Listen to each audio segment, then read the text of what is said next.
আসসালামু আলাইকুম রহমতুল্লাহ বারাকাতু। সুপ্রিয় শিক্ষার্থী বন্ধুরা, এখন আমরা 3 নম্বর অঙ্ক করব। 3 নম্বর অঙ্ক আমাদের দেওয়া আছে a⁴ - 27 a square plus 1।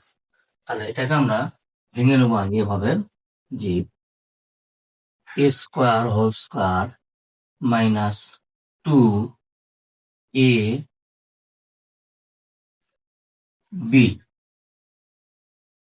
Plus b square. এখন লক্ষ্য করো যে এখানে আমার দেওয়া আছে কত, -27 স্কয়ার, কিন্তু আমরা এখানে পালাম কত, -2 স্কয়ার। তাহলে আমাদের কত শর্ট, 25 স্কয়ার। অর্থাৎ আমরা যদি 25 স্কয়ার এবং এই 2 স্কয়ার যদি যোগ করে দিই, তাহলে কত পাবো আমরা, 27 স্কয়ার পেয়ে যাব। আর এটুকু আমাদের একটা সূত্র অ্যাপ্লাই হবে যে a square minus 2ab plus b square. আমরা লিখতে পারি a minus b whole square minus, আমরা এই 25 স্কয়ারকে ভেঙে দেবো, তাহলে কত পাবো, 5a হোল স্কয়ার।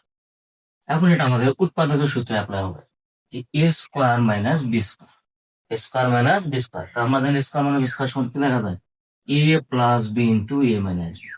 তাহলে এ প্লাস বি ইন্টু এ মাইনাস বি। এ, তাহলে এখানে এ বলতে কত, এ স্কয়ার মাইনাস 1, এটা হলো এ মাইনাস বি। তাহলে এখানে বি বলতে কত, 5a। এটা তো আমরা সাজিয়ে লিখে এভাবে লিখতে পারবো যে এ স্কয়ার প্লাস 5a মাইনাস 1 আর এ স্কয়ার মাইনাস 5a মাইনাস। ওকে, এটা আমাদের অ্যান্সার।